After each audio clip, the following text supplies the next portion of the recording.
اللہ والحمد للہ ولا الہ الا اللہ واللہ اکبر ولا حول ولا قوة الا باللہ العلی العظیم لا الہ الا اللہ وحدہ لا شریک لہ احد صمد لم یلد ولم یولد ولم یکن لہ کفوا احد ان اللہ وملائکتہ یصلون علی النبی یا ایہا الذین آمنوا صلوا علیہ وسلموا تسلیما اللہم صلی علی سیدنا محمد وعلی آل سیدنا محمد وبارک وسلم وصلی علی جمیع الانبیاء والمرسلین۔ السلام علیکم ورحمۃ اللہ وبرکاتہ۔ سورہ آل عمران آیت نمبر 28، اس کی ایک ہم نے تفسیر اللہ کی دی ہوئی توفیق سے لاسٹ ٹائم کی تھی، اور اب اس کی جو ریگولر تفسیر ہے وہ آج انشاءاللہ تعالیٰ کریں گے، لیکن اس سے پہلے کہ میں آنے والے دنوں میں بھول جاؤں اور یاد ہی نہ رہے، تو آج چونکہ یاد آ گیا مجھے، تو یہ اس دن محفل ہوئی 12 ربیع الاول کی، اس میں ایک کلام پڑھا گیا اعلیٰ حضرت کا، لم یاتی نذیر۔ یہ وہ کلام ہے جو غلط پڑھا جاتا، وہ پڑھتے کیا، لم یاتی نذیر ہو کفی نظر، لم یاتی نذیر و کفی نظر ہے، اس کا معنی بدل جاتا، ٹھیک ہے۔ یہ ہے کیا ایکچولی لم یاتی، اگلا جو مسئلہ ہے نا اس میں زیادہ خرابی ہے، اس میں تو ہے ہی ہے نا کہ یہ اس کا وہ جزم نہیں پڑھتے، ٹھیک ہے۔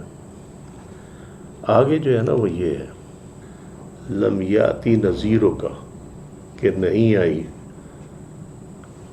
آپ کی کوئی مثل فی نظرین، نظر میں، ٹھیک ہے۔ یہ کرتے کیا پڑھنے میں، ایک تو یہاں یہ جزم نہیں پڑھتے، دوسرا جو ہے نا یہ اس کو اس کے ساتھ ملا دیتے، اب اس کا معنی چینج ہو گیا، لم یاتی نذیر کہ کوئی مثل نہیں آئی، اب اس کا جو مطلب ہوا نا کفی نظرین، جیسا کہ ہماری نظر میں ہے، یہ کہا ہوتا لائک کے لیے، LIKE، like in our site, کفی نظرین، مطلب بدل گیا کہ نہیں بدل گیا؟ یہ A to Z جتنے بھی نعت خوان اس کو پڑھتے ہیں نا وہ غلط پڑھتے ہیں، یہ والا ہے ایکچولی لم یاتی نذیروں کا فی نظرین۔ حالانکہ آگے جو فارسی ہے نا اس میں اس کا ترجمہ ہے، مثلے تو شد پیدا جانا، وہ اس کا محاورتاً ترجمہ ہے اس کا، پھر کہتے ہیں ہم اعلیٰ حضرت کے عاشق ہیں۔ اچھا جی، سورہ آل عمران آیت نمبر 28، اعوذ باللہ من الشیطان الرجیم، بسم اللہ الرحمن الرحیم، لا يتخذ المؤمنین الکافرین اولیاء من دون المؤمنین۔ یہ ہم نے پچھلی دفعہ ترجمہ بھی کر لیا تھا اور اس کے ہم نے وہ بھی کر لی تھی۔ جلدی یہ ہے کہ مسلمانوں کے لیے یہ ہے کہ کافروں میں سے دوست نہ بناؤ، ٹھیک ہے، مومنین کی بجائے۔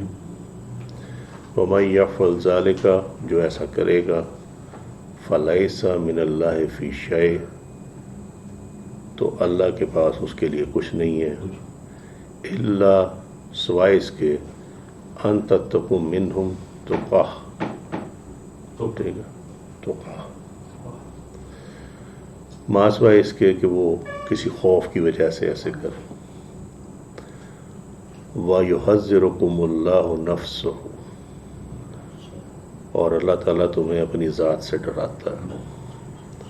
وَإِلَى اللَّهِ الْمَصِيرُ، اور لوٹنے کا ٹھکانہ اسی کی ذات ہے، مطلب مراد یہ ہے کہ لوٹ کر اسی کی طرف جانا، ٹھیک۔ اس میں تقویٰ کا ہم نے پہلے بھی اس کے معنی دیکھے ہوئے ہیں، لیکن جسٹ ٹو ریپیٹ اٹ، ویسے میں کوشش کرتا ہوں کہ جو ہم پہلے کیا ہوتا ہے وہ لفظ میں دوبارہ اس میں نہ لاؤں، لیکن پتہ نہیں کیا سوچ کے میں نے لکھ دیا تھا یہ۔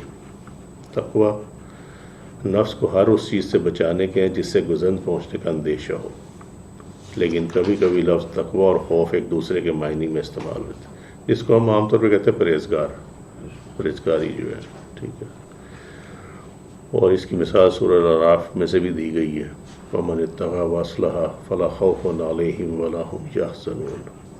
جو شخص ان پر ایمان لا کر خدا سے ڈرتا رہے گا اور اپنی حالت درست رکھے گا، ایسے لوگوں کو نہ کچھ خوف ہوگا نہ وہ غم و ناک ہوں گے۔ یہ آخر میں لفظ تھا المصیر، ٹھیک ہے۔ یہ السیرو، اس کا جو روٹ ہے وہ ہے سات یا را، ایک جانب یا طرف،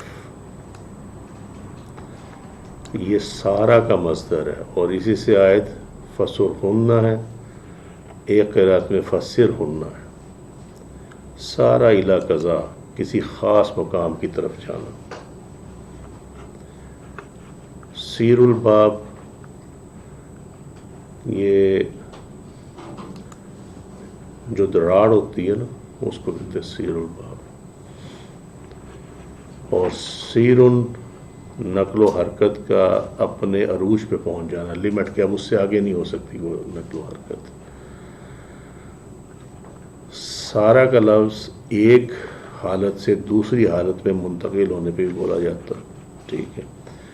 تو اس لیے المسیر اس جگہ کو کہتے ہیں کہ جہاں پہ نقل و حرکت کے بعد تو پہنچا جائے لیکن اس جگہ سے آگے کوئی نقل و حرکت نہ ہو سکے، یعنی اس سے اب آگے کہیں نہیں جانا، نہ اس سے پیچھے آنا نہ اس سے آگے جانا، ٹھیک ہے۔ قبر کو بھی المسیر نہیں کہہ سکتے کیونکہ اس میں ابھی آگے جانا ہے، ٹھیک ہے، وہاں وقتی طور پہ رکنا ہے لیکن جانا آگے ہے، تو لہذا وہ مسیر نہیں ہے۔ اگر مسیر کائنات میں کوئی جگہ ہے نا تو وہ اللہ کے ہاں ہی ہے، ٹھیک ہے۔ سدرۃ المنتہا، نہیں، سدرۃ المنتہا جو ہے نا اس سے آگے بھی تو موومنٹ ہے، ٹھیک ہے، موومنٹ تو ہے نا اس کے آگے۔ المسیر تو وہ ہے کہ جس کے آگے کوئی موومنٹ نہ ہو اور پھر وہاں سے پیچھے بھی موومنٹ نہ ہو، اینڈ ہو جائے، تو وہ اینڈ جو ہے وہ پھر نہ تھا کچھ تو خدا تھا، کچھ نہ ہوتا تو خدا ہوتا، بس وہی ہے۔ کفار سے دوستی کی ممانعت کا آیت سابقہ سے بات، یہ میں لاسٹ ٹائم پہ سمجھا تھا، لیکن بہرحال یہ چونکہ تبیان القرآن سے ہے تو پچھلی وہ جو آیات ہیں ان کے ساتھ انہوں نے کہا کہ یہ مسلمانوں پر لازم ہے کہ مسلمانوں کے ساتھ دوستی اور محبت رکھیں اور کفار کے ساتھ دوستی اور محبت نہ رکھیں۔ یہ میں نے لاسٹ ٹائم میں بتایا تھا کہ ولایت کیا ہے، ولی کیا ہے، اور اس کی جو پیرامیٹرز ہیں وہ کیا ہے، ٹھیک ہے۔ اور یہ بھی بتایا تھا کہ یہاں پہ اولیاء کا لفظ استعمال کر کے نا جو ولی کی جمع ہے، اللہ سبحانہ وتعالیٰ نے تمام سبجیکٹ کو اس میں ہی سمیٹ دیا، ٹھیک ہے۔ ولی وہ ہوتا ہے جو جس سے کوئی چیز مخفی نہیں ہوتی اپنے دوست کی، ٹھیک ہے۔ اب جب آپ اس کو اللہ کے معنوں میں لے کے جائیں کہ ولی اللہ کے معنوں میں لے کے جائیں تو پھر جس حد تک اللہ چاہے اس حد تک مخفی نہیں ہوتا، ٹھیک ہے۔ مگر اگر آپ انسانوں کے درمیان اس کو رکھیں دوستی کو، تو اس میں پھر ولی وہاں پہ استعمال ہوتا ہے جہاں پہ دونوں دوست جو ہیں وہ ایک دوسروں کے رازوں سے بھی واقف ہوتے ہیں۔ تو لہذا اس میں اگر یہ مطلب لیا جائے کہ جی ایبسولوٹلی آپ ان کے ساتھ تعلقات نہیں رکھ سکتے تو یہ غلط ہے۔ یہ جو ولی کا لفظ ہے یہ ڈٹرمن کرتا ہے کہ آپ اسے تعلق تو رکھیں لیکن وہ والا تعلق نہ رکھیں کہ جہاں آپ اپنے راز اس کو دے دیں اور آپ اس پہ اندھا اعتماد کریں، کیونکہ دوست پہ اندھا اعتماد کرتا، ٹھیک ہے یا نہیں؟ اور بھائی وہ اعتماد ہی تو ہوتا ہے کہ یہ پہلے بھی آپ نے سمجھایا، ہاں یہ سمجھایا تھا، لیکن وہ چونکہ آج پھر وہ سامنے ہے، وہ اعتماد اندھا ہوتا ہے تو ابراہیم نار اس میں آتش نمرود میں کودتا ہے نا، ٹھیک ہے۔ حضرت ابراہیم علیہ السلام ویسے تو نہیں آگ میں چلے گئے، یار پہ بھروسہ تھا تو گئے، سمجھے۔ سو اسی لیے یہ وہ جو لمٹ ہے نا وہ ڈیفائن کر دی گئی ہے کہ ایک حد سے آگے نہیں. آپ مجبور ہیں, آپ ان کے ملک میں رہ رہے ہیں, ٹھیک ہے, آپ کو تعلقات رکھنے جس, اور یہ نیچے اس کی ڈیفینیشن بھی دے دی ہے کہ ایک تو آپ ان کے ملک میں رہ رہے ہیں, اب اگر آپ ان کے ساتھ تعلقات نہ رکھیں, آپ کا سوشل بیک آؤٹ ہو سکتا ہے وہ کہیں جی ملک سے نکلو, تو آپ کا روزگار ہر چیز جو ہے وہ ڈسٹرب ہوگی. اس کے کئی معنی ہیں یہ الا ان تتقوا منہم تقیٰ.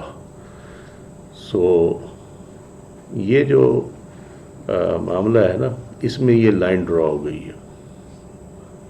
آپ ان کے درمیان رہ رہے ہیں, یا جس طرح گورنمنٹ ٹو گورنمنٹ ہوتا ہے کہ مطلب دنیا میں آپ رہ رہے ہیں, آپ ملکوں سے بگاڑ کے تو نہیں رکھ سکتے, تجارت کرتے سب کچھ کرتے. Yes you can do it, مگر اولیائی نہیں, دوستی نہیں. ہاں. اگر تم لوگ ان کو بھی غور سے دیکھو نا, کرتے وہ بھی یہی ہیں. If you take America as your friend, یہ تو کسی فول اسٹریم تو ہو سکتا ہی ہے, ٹھیک ہے نا. If you take Jews as your friend, it's a fool stream. If you take Hindu as your friend, it's a fool dream. مگر وہ کیا کرتے ہیں, وہ آپ کو شو یہ کرتے ہیں کہ وہ آپ کے دوست ہیں, ٹھیک ہے. یہ پسر جاتے ہیں, وہ چن کے نا حسن زدہ اپنا وفد بھیجتے, اور ہمارے ہاں جو ہے وہ چٹی چمڑی دے کے چوڑے ہو جاتے ہیں, پھسل جاتے ہیں, وہیں پھسل جاتے ہیں. وہ پھر وہ سمجھتے ہیں کہ یہ ہماری ان سے دوستی ہوگی, یہ ہمارے بڑے یار ہیں. وہ کرتے کچھ بھی نہیں ہے. اور اس کے بعد اس کی شان نزول جو ہے وہ یہ ہے, اس کی شان نزول میں یہ دو قول ہیں. اور پہلا جو ہے وہ تو یہ ہے کہ حضرت ابن عباس رضی اللہ عنہ بیان کرتے ہیں کہ یہودیوں میں سے کعب بن اشرف, ابی ابن ابی الحقیق اور قیس بن زید کی بعض انصار صحابہ سے باطنی دوستی تھی. یو مسٹ انڈرسٹینڈ باطنی دوستی, کہ وہ راز و نیاز بھی سارے, تاکہ وہ ان مسلمانوں کو ان کے دین سے برگشتہ کر دیں. ٹھیک ہے.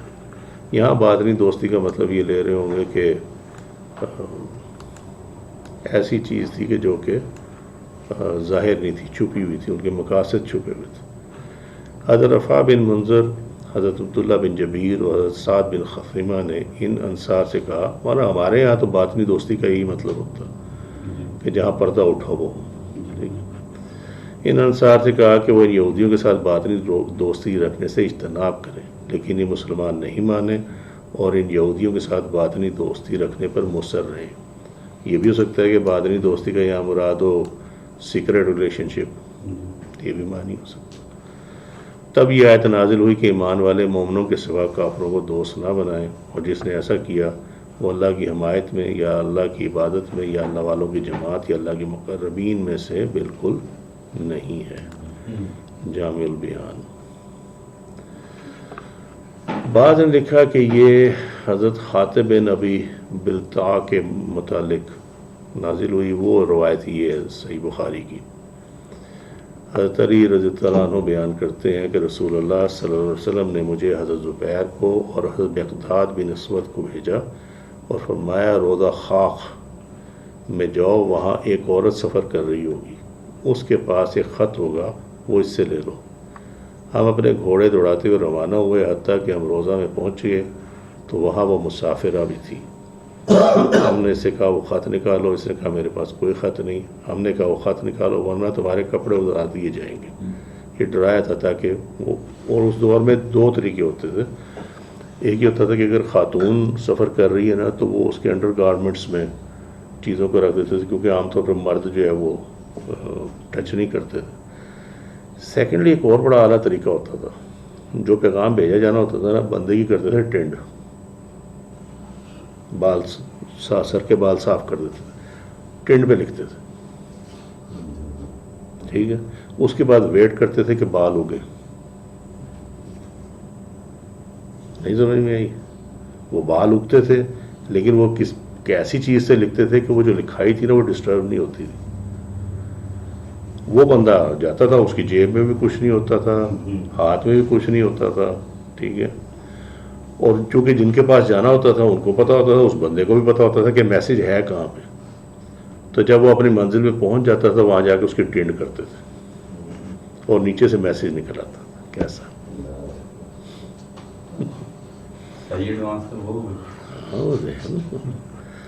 تو پلاننگ ہوتی ہے.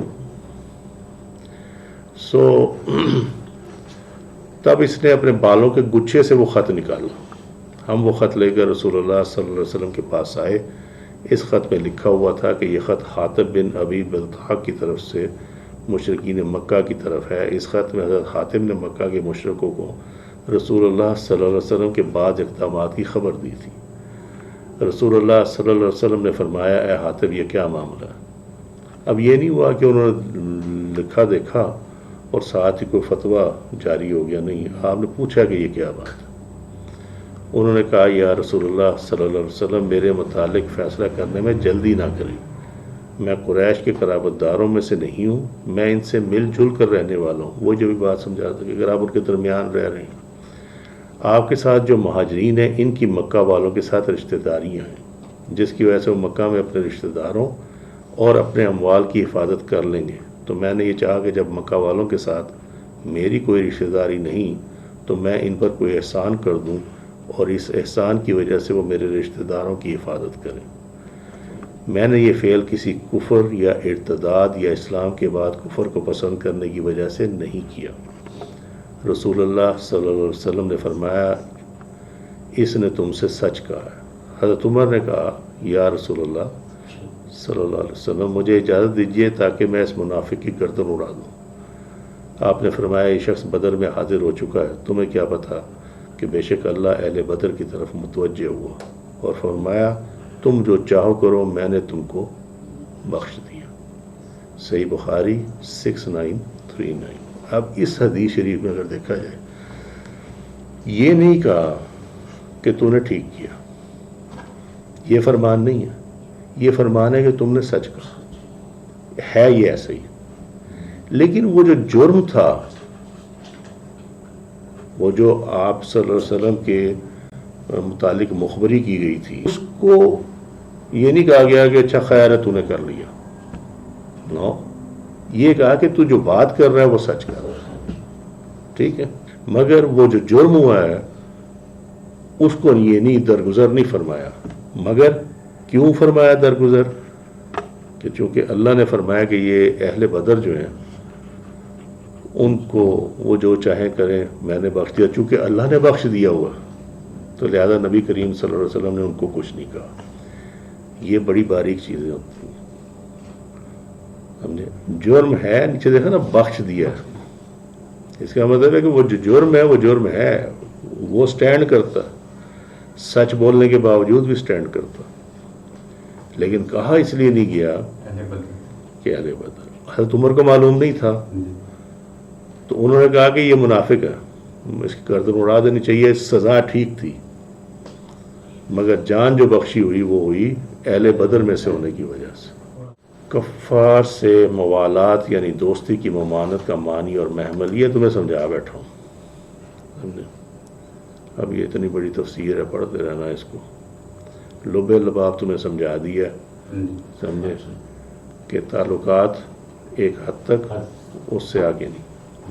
بس بزنس ٹرانزیکشن آپ کر سکتے ہیں، منع نہیں ہے، ٹھیک ہے. آپ ان کے ملک میں رہ سکتے ہیں، منع نہیں ہے. آپ ان کے ساتھ میل جول رکھ سکتے ہیں، منع نہیں ہے. لیکن وہ جو دوستی ہے نا راز و نیاز والی، وہ نہیں رکھ سکتے. بس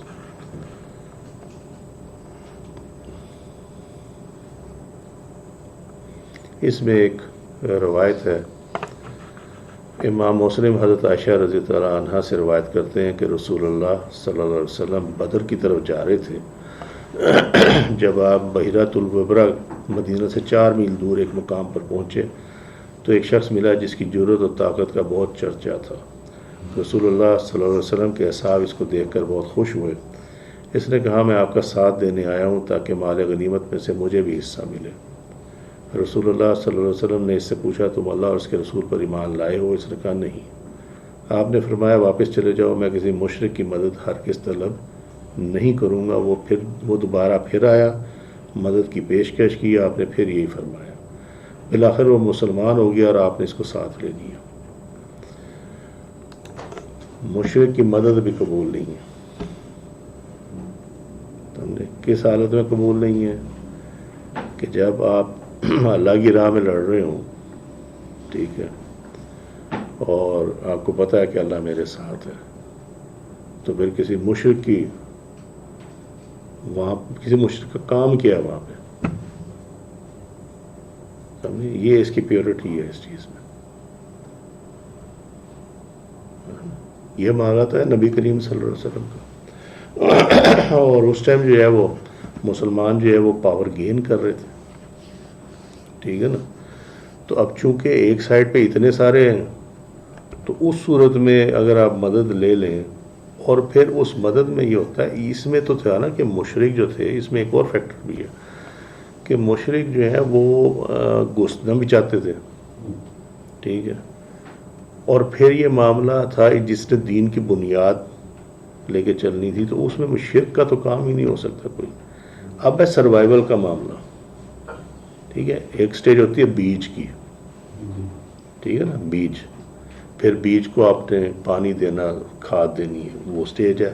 پھر اس نے نکل آنا ہے، پھر وہ سٹیج ہے۔ جب وہ نکل آئے گا تو پھر اس کی حفاظت، فصل کی حفاظت، وہ سٹیج ہوتی ہے اس کی، ٹھیک ہے۔ اس کے لیے تو پھر آپ کتا بھی رکھ لیتے ہیں، ہے کہ نہیں؟ کچھ بات سمجھ میں آ گئی کہ نہیں سمجھ میں؟ تو وہ ایک علیحدہ چیز ہے، اور اس میں بھی پریفریبل یہ ہے کہ اس کا آپ کے ساتھ ایسا کلیش نہ ہو کہ جس کی وجہ جو ہے وہ دین ہو۔ یہاں شرک دین کے مقابل میں ہے،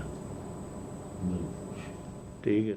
آپ as a matter of courtesy, کیونکہ دین یہ تو نہیں کہتا کہ آپ کٹ کے بیٹھ جاؤ ساروں سے، آپ ایز میٹر آف کرٹسی آپ ٹھیک ہے، آپ اپنی حدود میں رہتے ہوئے کریں۔ آپ اپنے ذہن میں یہ بھی رکھ لیں کہ ہو سکتا ہے اللہ تعالیٰ اس نے سلوک میں ایسا اثر دے کہ کل کو وہ دین کی طرف آ جائیں۔ وہ نہ بھی آئے تو آپ کو اس نیت کا پھل مل جائے گا، ٹھیک ہے، بات ختم۔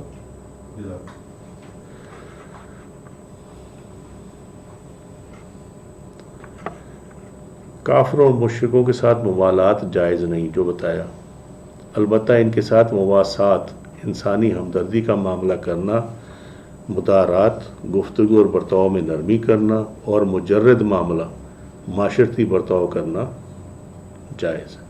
یہی بات سمجھائیے، ٹھیک ہے۔ اور مداہنت یعنی دنیا داری کے لیے حق کو چھپانا جائز نہیں ہے۔ یعنی اگر آپ ان کے ساتھ تعلقات ہیں اور دنیا داری کا معاملہ ہی آئے گا، اس میں آپ حق کو چھپا جائیں اس لیے کہ یہ آپ کی ہندو کے ساتھ دوستی ہے یا فلانے کے ساتھ دوستی ہے، وہ جائز نہیں ہے۔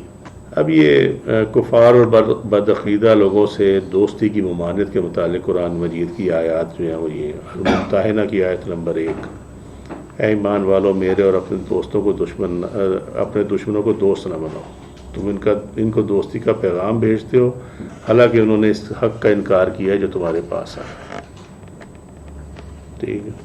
الممتحنہ کی آیت نمبر 13، اے ایمان والو ایسے لوگوں سے دوستی نہ کرو جن پر اللہ نے غضب فرمایا، بے شک وہ آخرت سے مایوس ہو چکے جیسے کفار قبر والوں سے مایوس ہو چکے۔ سورہ المجادلہ آیت نمبر 22، جو لوگ اللہ تعالیٰ پر اور قیامت کے دن پر ایمان رکھتے ہیں آپ انہیں اس حال میں نہ پائیں گے کہ وہ ان لوگوں سے محبت کریں جو اللہ اور اس کے رسول سے عداوت رکھتے ہوں، خواہ وہ ان کے باپ ہوں یا ان کے بیٹے یا ان کے بھائی یا ان کے قریبی رشتہ دار۔ اب آرام کہ اگر اہل ایمان ہے نا، ٹھیک ہے، تو پھر ان کا حال یہ ہو ہی نہیں سکتا کہ ان سے محبت کریں جو اللہ اور اس کے رسول صلی اللہ علیہ وسلم سے دشمنی رکھتے ہیں، ٹھیک ہے۔ اب کیا میں اس پہ کیا کامنٹ کروں. سورہ آل عمران آیت نمبر 28 یہ تو ہم کر ہی رہے ہیں جس کی تفسیر میں یہ. سورہ ہود 113 نمبر آیت. اور جن لوگوں نے ظلم کیا ہے ان کی طرف مائل نہ ہو ورنہ تمہیں دوزخ کی آگ پہنچے گی.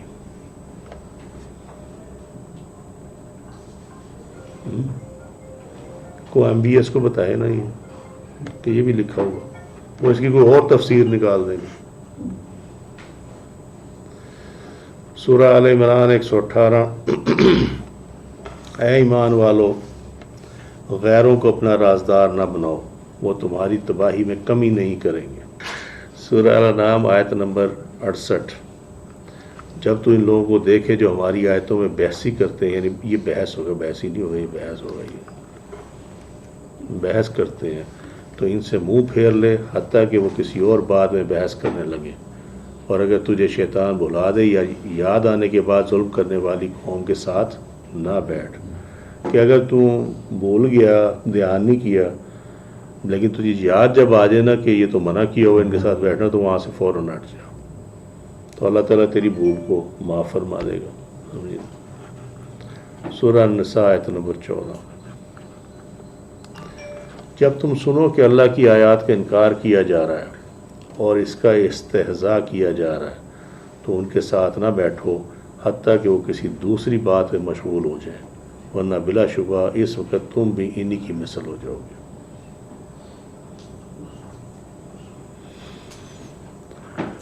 سعیدی صاحب فرماتے ہیں کہ آخری 2 آیتوں سے, یہ جو ہے نا سورہ نساء کی 14 آیت اور سورہ الانعام کی 68 نمبر آیت, وہ کہتے ہیں ان آیتوں سے معلوم ہوا کہ کفار اور بدعقیدہ لوگوں کے پاس اس وقت بیٹھنا منع ہے جب وہ اسلام کے خلاف باتیں کر رہے ہوں. ان کی مجلس میں مطلقاً بیٹھنا منع نہیں ہے, البتہ کفار اور بدعقیدہ لوگوں سے محبت اور دوستی رکھنا مطلقاً حرام اور ممنوع ہے, جیسا کہ باقی ذکر کردہ آیات سے واضح.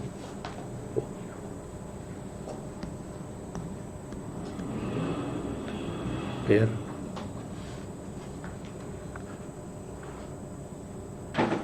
امام مسلم یعنی صحیح مسلم کی روایت ہے, تو ابو ہریرہ رضی اللہ عنہ بیان کرتے ہیں کہ رسول اللہ صلی اللہ علیہ وسلم نے فرمایا, میری امت کے آخر میں کچھ ایسے لوگ ظاہر ہوں گے جو تمہارے سامنے ایسی حدیثیں بیان کریں گے جن کو تم نے سنا ہوگا نہ تمہارے باپ دادا نے, تم ان سے دور رہنا, وہ تم سے دور رہیں گے. اچھا یہ جو حدیث ہے نا, یہ جو دوسرے فرقے ہیں نا, یہ اس کو اٹھا کے لگا دیتے ہیں اس سائڈ پہ, دیکھا یہ حدیثیں کہیں ملتی نہیں ہیں, اور فرمایا گیا کہ ان سے دور رہو. ٹھیک ہے, جبکہ اس کی جو شرح ہے وہ کچھ اور ہے. اس طرح یوز ہوتی ہیں یہ چیزیں. اب وہ جو جس کو علم نہیں ہے نا, وہ تو یہ جی لکھا ہوا اس کے اندر, اور یہ جو حدیث بیان کرے تو ہم نے کبھی سنی نہیں. ہمارے تو استاد کہہ رہے کہ ہم نے نہیں کبھی سنی, تو لہذا وہاں یہ حدیث بظاہر تو فٹ ہو گئی نا, بس ایسے کھیلا جاتا. اب چاہے فٹ کرنے والے وہ خود کم علم ہے, اس نے اس کی شرح پہ غور ہی نہیں کیا کہ اس کی شرح کیا. ٹھیک ہے, سو یہ میں انشاءاللہ تعالیٰ ٹائم میں کروا دوں گا اگر اللہ کو منظور ہوا, یاد رہ گیا مجھے. اگر تم لوگوں نے تو یاد کرانا نہیں ہوتا, تم لوگ کہتے شکر ہے جان چھوٹی. حضرت ابو ہریرہ رضی اللہ تعالیٰ عنہ بیان کرتے ہیں کہ رسول اللہ صلی اللہ علیہ وسلم نے فرمایا, آخر زمانہ میں دجال اور کذاب ہوں گے جو تمہارے پاس ایسی حدیث لائیں گے جن کو تم نے سنا ہوگا نہ تمہارے باپ دادا نے, تم ان سے دور رہنا, وہ تم سے دور رہنا, کہیں وہ تم کو گمراہ نہ کر دیں اور تم کو فتنہ میں نہ ڈال دیں. ٹھیک ہے, یہ بھی صحیح مسلم کی روایت ہے. سمجھ میں آ گئی بات؟ ابھی دونوں حدیث فٹ ہوتی ہے بالکل. تو انہوں نے کیا کیا ہوتا, انہوں نے کیا یہ ہوتا, تو میں نے اکثر دیکھا یہ کرتے یہ ہیں کہ جس طرح جو پرانے اولیاء کرام ہیں, میں نے پہلے کئی دفعہ بتایا کہ وہ اس دور میں سند نہیں لکھی جاتی تھی, صرف یہ لکھا تھا نبی کریم صلی اللہ علیہ وسلم نے فرمایا, بات ختم. ٹھیک ہے, تو وہ جو احادیث ہیں وہ جہاں سے لی گئی تھیں وہ کتابیں تھیں عراق کے لائبریریوں میں. ٹھیک ہے, شام عراق, اور وہ کتابیں جو ہیں وہ ان میں سے اکثر وہ جل گئی تھی، یہ چنگیزیوں نے جلا دی تھی اور دوسرے اس طرح کی فورسز نے. لیکن وہ جو کتابیں لکھی جا چکی تھیں ان میں جو چونکہ وہ درج تھیں لہذا وہ رہ گئی. اب اس کا علاج انہوں نے کیا نکالا، یہ کہتے ہیں کہ یہ صوفیہ میں مشہور ہے لیکن اس کی حقیقت کوئی نہیں، یہ ساری جھوٹی احادیث ہیں، اس لیے کہ وہ احادیث جو ہے وہ اس میں نہیں ہے سیاستہ میں، اور اگر ان میں سے کوئی اس میں ہے تو اس کے آگے لکھا ہوا یہ ضعیف ہے. مگر اس سے حقیقت چینج نہیں ہوتی، کیونکہ اگر کسی اللہ کے ولی نے لکھی ہے نا تو اللہ کے ولی کو ایک تو اللہ نے علم عطا کیا ہوگا اور اس کی اللہ نے مدد فرمائی ہوئی ہے. اور ان کے ساتھ ایک ایڈوانٹیج اور بھی ہوتا کہ اگر غلطی ہو جائے نا تو گھنٹی بج جاتی ہے، یس کہ یہ غلط لکھا گیا، سو اس میں غلطی کا احتمال نہیں ہوتا. وہ ہم تم تھوڑی ہیں. امام ابو داؤد نے یہ وہی آیت ہے، یہ اس میں سنن ابی داؤد میں حضرت ابن عمر بیان کرتے ہیں کہ نبی کریم صلی اللہ علیہ وسلم نے فرمایا قدریہ اس امت کے مجوس ہیں، وہ اگر بیمار ہوں تو ان کی عیادت نہ کرو اور اگر وہ مر جائیں تو ان کے جنازے پر نہ جاؤ. یہ وہ فرقے ہیں نا جو کہتے ہیں کہ جی وہ کچھ کہتے ہیں کہ جی تقدیر جو ہے بس وہ لکھی گئی ہے، ہمارا کیا قصور ہے اس کے اندر، تو لہذا ہمارے پہ کوئی گناہ نہیں ہے. سمجھیے کچھ ہے وہ کہتے ہیں کہ جی لا الہ الا اللہ پڑھ لیا بس بات ختم ہو گئی، اب تو ہم جنت میں جائیں گے. سو یہ منع فرمایا گیا ہے. نبی کریم صلی اللہ علیہ وسلم کا قول مبارک ہے، یہ سب سنن نبی داؤد کی روایات ہیں. ہر امت کے مجوس ہیں اور اس امت کے مجوس وہ لوگ ہیں جو منکر تقدیر ہیں، وہ اگر مر جائیں تو ان کے جنازے پر نہ جاؤ اور اگر وہ بیمار ہو تو ان کی عیادت نہ کرو. منکر تقدیر کیا ہے کہ تقدیر نام کی کوئی چیز نہیں ہے، معاذ اللہ استغفر اللہ، جو کرتا ہے وہ انسان کرتا ہے. اور بعض تو اس حد تک چلے گئے معاذ اللہ استغفر اللہ کہ جی اللہ کو تب پتہ چلتا ہے جب کچھ ہو جائے. یہ اس قسم کے بھی فرقے ہیں. امام عقیلی نے کتاب الضعفاء میں حضرت انس رضی اللہ عنہ سے روایت کیا کہ رسول اللہ صلی اللہ علیہ وسلم نے فرمایا اللہ تعالیٰ نے مجھے منتخب فرما لیا اور میرے اصحاب اور سسرال کو منتخب فرما لیا. ان قریب ایسے لوگ آئیں گے جو اصحاب اور سسرال والوں کو برا کہیں گے اور ان کے عیب نکالیں گے، تو ان کے ساتھ مت بیٹھنا، ان کے ساتھ پینا نہ کھانا اور نہ ان کے ساتھ نکاح کرنا. ایوب بیان کرتے ہیں کہ ابو قلابہ نے کہا گمراہ فرقوں کے پاس نہ بیٹھو، نہ ان سے بحث کرو، کیونکہ مجھے یہ خدشہ ہے کہ وہ اپنی گمراہی میں تم کو مبتلا کر دیں گے یا تمہارے عقائد کو تم پر مشتبہ کر دیں گے. سنن دارمی. ہر کوئی اب اپنے لیے فٹ کرتا ہے اس کو. مجمع زوائد میں امام الحیثمی نے یہ کوٹ کی ہوئی ہے، حضرت عمر بن خطاب رضی اللہ عنہ کی روایت، رسول اللہ صلی اللہ علیہ وسلم نے حضرت عائشہ سے فرمایا جن لوگوں نے دین میں تفریق کی وہ ایک گروہ تھا، اس سے مراد بدعتی اور گمراہ لوگ ہیں، ان کی توبہ نہیں ہے، میں ان سے بری ہوں اور وہ مجھ سے بری ہیں. ٹھیک ہے، یعنی میرا ان سے کوئی تعلق نہیں ہے اور ان کا میں اس سے کوئی تعلق نہیں ہے، نہ میں ان کا ذمہ دار ہوں نہ کچھ ہوں. یہ اس کا مطلب. ان کی توبہ نہیں ہے، بدعتی ہے. بدعتی یہاں بدعت دلالہ سے مراد ہے، اور بدعت دلالہ کی تمہیں ڈیفینیشن بتائی ہے کہ یہ وہ نیا کام ہے جو کہ بنیاد کو ہلا دے، دین کی بنیاد کو ہلا دے. ٹھیک ہے، جس کی کوئی اصل نہ ہو، بے شک وہ کام پہلے نہ ہو لیکن اگر اس کا کوئی پرنسپل موجود ہے کتاب اور حدیث میں، قرآن اور حدیث میں، تو وہ بدعت دلالہ میں نہیں آ سکتی. ٹھیک ہے، اور وہ نیک عمل ہو. شرط یہ ہے کہ وہ نیک عمل ہو.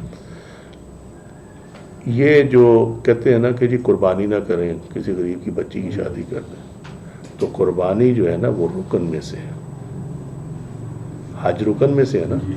ٹھیک ہے، اور حج کا رکن کیا ہے؟ نہر ہے نا، قربانی. ٹھیک ہے، اور حضرت ابراہیم علیہ السلام کی سنت ہے اور اس کو اس امت پہ واجب کر دیا گیا کہ اگر استطاعت ہے تو آپ قربانی کریں گے. ٹھیک ہے، لہذا جب آپ یہ کہیں کہ آپ قربانی نہ کریں اور غریب کی بیٹی کی شادی کر دیں تو اس کا مطلب یہ ہے کہ آپ نے رکن سے انکار کر دیا، اس کے منکر.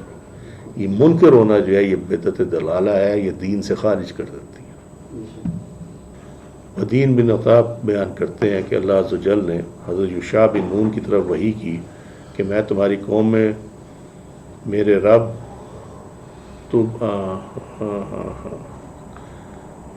تو بدکاروں کو تو ہلاک فرمائے گا، نیکوکاروں کو کیوں ہلاک فرمائے گا؟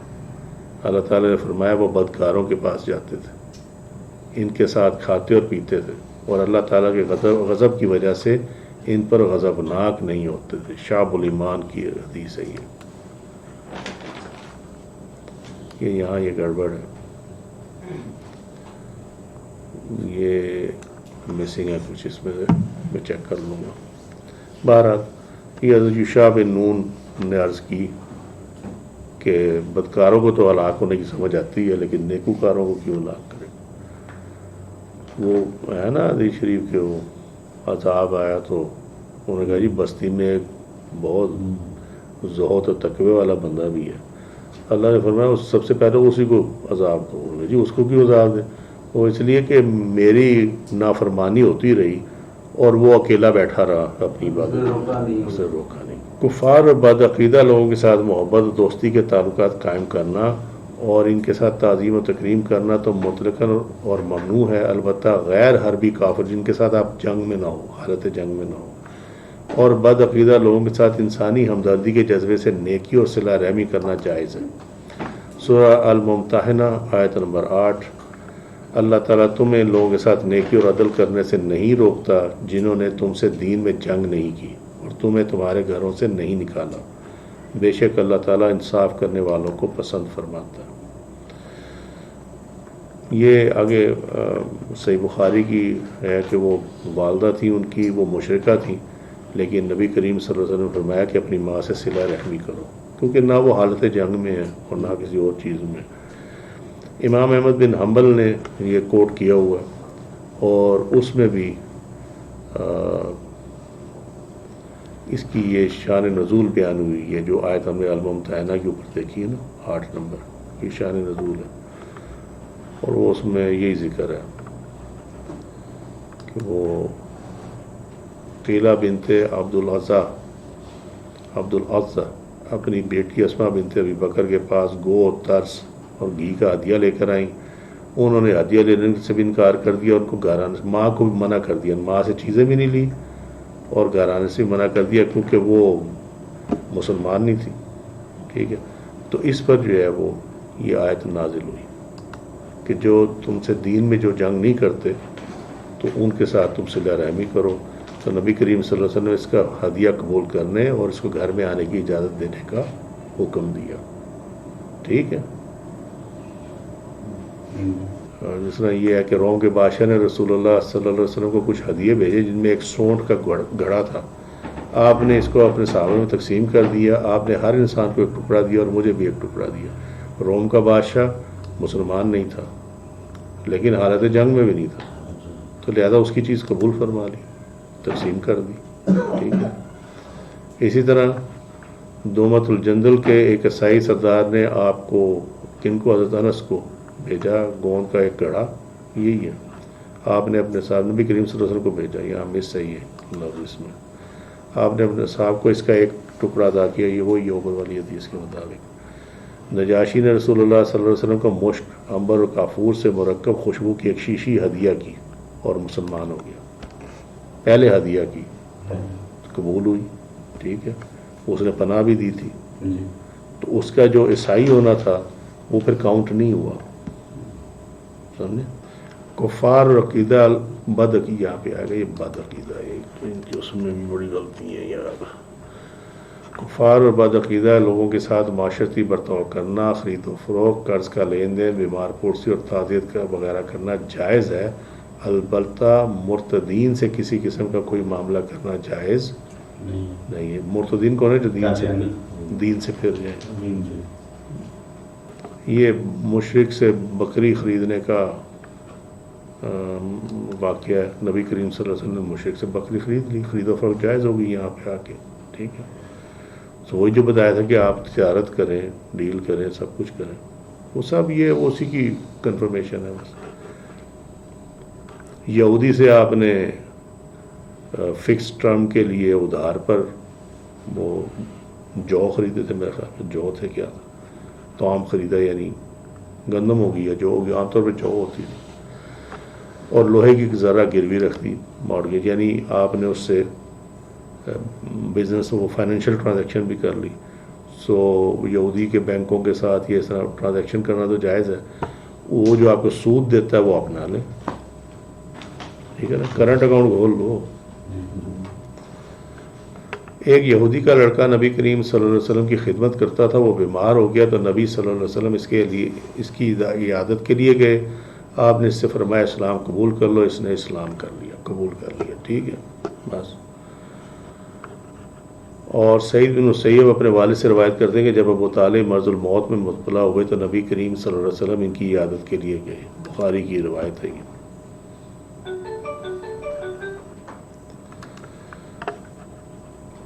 ایک ذمی کا جنازہ. ذمی کون ہوتا ہے؟ جو نان مسلم اسلامک اسٹیٹ میں جزیہ دے کر، ٹیکس دے کر جو رہتے ہیں. انہوں نے کہا نبی کریم صلی اللہ علیہ وسلم کے پاس سے ایک جنازہ گزرا، آپ سے کہا گیا یہ ایک یہودی کا جنازہ ہے. آپ نے فرمایا کہ یہ روح نہیں ہے. اس میں بھی تو اللہ کا امر ہی ہے نا، ٹھیک ہے نا. تو اس حد تک صلہ رحمی ٹھیک ہے، آپ کے تعلقات بھی بنتے ہیں. اور وہی بات ہے جس نے دیکھا نا، یہ خدمت کرتا تھا، بیمار ہو گیا، عیادت کے لیے گئے. آپ کے ایک نیک عمل سے وہ بچہ زیادہ متاثر ہوا. آپ نے کہا اسلام قبول کر لو. اسے دیر نہیں لگے، اس نے اسلام قبول کر لیا. سو نیت وہی ہے جو بتائیے. ٹھیک. کفار اور بد عقیدہ لوگوں کے ساتھ مدارات کے متعلق حدیث جو آخر میں تھا نا کہ اگر تمہیں ان سے خوف ہو. کافروں، ظالموں اور بد عقیدہ لوگوں کے شر سے بچنے کے لیے ان کے ساتھ نرم رویہ اور ملائمت کے ساتھ پیش آنا، میٹھی باتیں کرنا، ہنسنا، مسکرانا، خوشی سے ملنا مدارات ہے، تاکہ انسان ان کی اذیت رسانی، بد زبانی، ان کے ہاتھوں بے عزتی سے محفوظ رہے. اور یہ کفار سے دوستی، محبت اور موالات کے حکم میں نہیں ہے جو کہ ممنوع ہے. یہ نہ صرف جائز ہے بلکہ مسنون ہے، یعنی سنت میں ہے کہ آپ نے. ٹھیک ہوگی بات. رسول اللہ صلی اللہ علیہ وسلم نے فرمایا لوگوں کے ساتھ مدارت کرنا صدقہ ہے. رسول اللہ صلی اللہ علیہ وسلم نے فرمایا عقل کی اصل مدارت ہے، اور جو لوگ دنیا میں نیک ہیں وہی آخرت میں بھی نیک ہوں گے. ٹھیک ہے جی. اللہ تعالیٰ پر ایمان لانے کے بعد بڑی عقل مندی یہ ہے کہ لوگوں کے ساتھ مدارت کی جائے. اور نبی کریم صلی اللہ علیہ وسلم نے فرمایا جس شخص میں 3 خصلتوں میں سے کوئی خصلت بھی نہ ہو، اس کے عمل میں کسی قابل ذکر چیز کا گمان نہ کرو. یعنی اس کی اگر اعمال میں تمہیں نیکی نظر آئے نا تو اس کو کاؤنٹ کرنے کی ضرورت نہیں ہے.